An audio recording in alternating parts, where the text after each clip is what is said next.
Happy morning guys. இன்றைக்கி நம்ம பார்க்க போகிற வெஹிக்கல் 90s அண்ட் இயர்லி 2000ல் one of the most favourite காரான மாருதி 800. இந்த வண்டிக்கு நம்ம பண்ண போகிற ஒர்க் என்னன்னு பார்த்தோன்னா பீரியாடிக்கல் மெயின்டெனன்ஸ். வெஹிக்கிள் அரைவ் ஆனதுமே வெஹிக்கிளை ஒரு ஜென்ரலாக செக் பண்ணிவிட்டு ஆயிலை ட்ரெயின் பண்ணுறதுக்கு ஸ்டார்ட் பண்ணியாச்சு. 800 பார்த்தோன்னா ஆயில் சர்வீஸ் பண்ணி நியர்லி 12,000 கிலோமீட்டர் ட்ரிவன் ஆயிருக்கு. ஆயிலோட கண்டிஷன் பார்த்தோன்னா ரொம்பவே ஒஸ்டான ஸ்டேஜில் இருக்குது. ஆயில் ஃபில்டரை ரிமூவ் பண்ணிவிட்டு அந்த பேஸ் உள்ள இருக்க ஆயில் ஃபுல்லாக ட்ரெயின் ஆகிற வரைக்கும் வெயிட் பண்ணியாச்சு. ஏர் ஃபில்டர் பார்த்தோன்னா டோட்டலாகவே பிளாக்கு. எந்த அளவுக்கு டஸ்ட்டுன்றதை நீங்களே பாருங்கள். ஆயில் ட்ரெயின் ஆகிற கேப்பில் வெஹிக்கிளில் இருக்க சின்ன சின்ன கம்ப்ளைண்ட் அட்டன் பண்ணுவோமா? ஃபஸ்ட்டு பார்த்தோன்னா ஆல்டர்னேட் பெல்ட் ரொம்பவே லூஸாக இருக்குது. எந்த அளவுக்கு லூஸாக இருக்குது அப்படின்னா ஆல்டர்னேட்டோட புள்ளியை நம்ம கையால் சுற்றணுன்னா டர்ன் ஆகுது.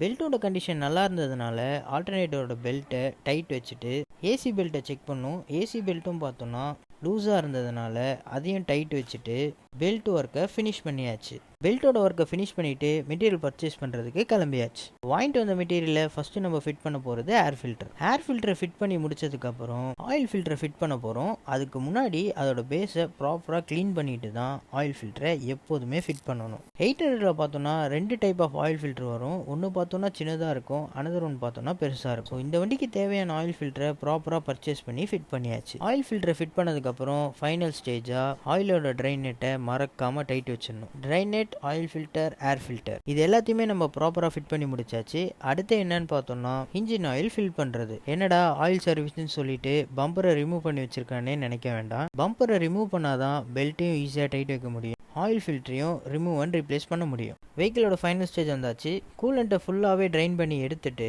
போஷோட 1 லிட்டர் கூலண்ட் ஃபில் பண்ணிட்டு டிஸ்டில்டு வாட்டரையும் அதுக்கேற்ற மாதிரி மிக்ஸ் பண்ணியாச்சு. ஸோ கூலண்ட்டை ப்ராப்பராக ஃபில் பண்ணதுக்கப்புறம் இன்ஜினுக்குள்ளே ஏர்லாக் ஆகிருக்கும். ஸோ அந்த கூலண்டோட ஏர்லாக் எப்படி எடுக்கணும்னு பார்த்தோன்னா ரேடியேட்டர் கேப்பை லாக் பண்ணாமல் வெஹிக்கிளை ஸ்டார்ட் பண்ணி ரன் பண்ணோன்னா சர்டன் டெம்பரேச்சருக்கு அப்புறம் தெர்மோஸ்டாட் வால்வ் ஓப்பன் ஆகும். ஸோ அந்த தெர்மோஸ்டாட் வால்வ் ஓப்பன் ஆச்சு அப்படின்னா கூலண்டோட சர்க்குலேஷன் ஃபுல் ஃப்ளெஜ்ஜாக வந்து ஏர் எல்லாம் ரிலீஸ் ஆகிடும். வெஹிக்கிளில் எல்லாருக்குமே ஃபினிஷ் பண்ணிவிட்டு வெஹிக்கிளை 5 to 10 மினிட்ஸ் ஹைடில் ரன் பண்ண போகிறோம். வெஹிக்கிளை இந்த மாதிரி ஹைடில் ரன் பண்ணதுக்கு அப்புறம் தான் ஃப்ரண்ட் பம்பரை ஃபிட் பண்ணணும். எதனாலன்னு பார்த்தோன்னா ஃப்ரண்ட் பம்பருக்குள்ளே தான் ஆயில் ஃபில்டரும் பெல்ட்டும் பிளேஸ் ஆகிருக்கிறதுனால. வெஹிக்கிளை ஸ்டார்ட் பண்ணி ரன் பண்ணி பார்த்ததில் பெல்ட்டு நாய் சுத்தமாகவே இல்லை.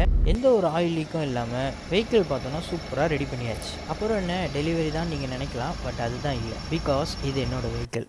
இந்த மாதிரி வெஹிக்கிள் ரிலேட்டட் வீடியோஸ் பார்க்குறதுக்கு நம்ம சேனலை மறக்காமல் சப்ஸ்கிரைப் பண்ணிக்கோங்க. தேங்க்யூ.